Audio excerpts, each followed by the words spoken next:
question I'm often asked, which I always find really amazing, is that people still think that we've only ever valued on percentage of turnover.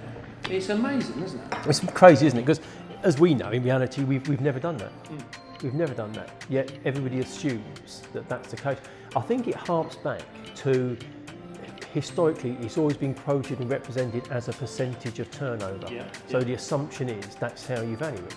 But as we know, that's not the case. I also wonder whether in reality, that we know when we talk to people about booking a valuation, they know obviously where their practice is, at freehold or leasehold, the turnover, what's the NHS, what's the fee, what's the UDA, what's the associate. Ask them what the profit is. I've no idea. They've absolutely no idea. So I wonder whether, because they never really could understand or knew their profit, the answer is they went to a multiple of turnover because it's much easier to look at. It could well be, but it's so important, isn't it? Because sure, the turnover's the turnover, the costs fall out of it, and the profit that's left is a profit. And we know, costs can be whatever you want those costs to be. So the turnover is critical. But the underlying profit, if you're buying a business, really matters.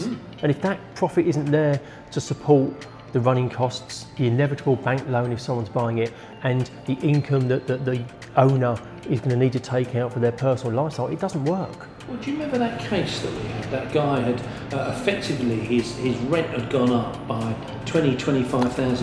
Yes. And whilst it was an impact on profitability, what he hadn't appreciated was the fact of the multiple was 5 times 25, £125,000 suddenly comes off the value of his practice. And that's £125,000 off the value of your business just because your rent went up. I also remember with him though, that was one of those ones where, do you remember he was a bit lazy and decided that he wouldn't get involved? Yeah. The new guy negotiated the lease. Guess what? Got a reduced price.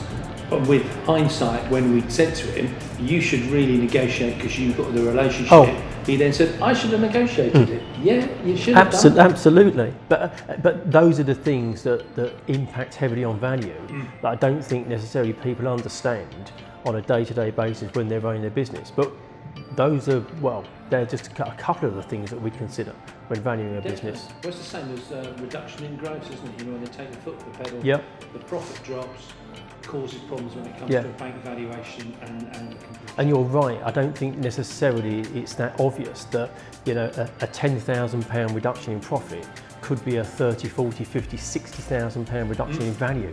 And when you come to the end of your life and you want that nest egg out, that's a big impact.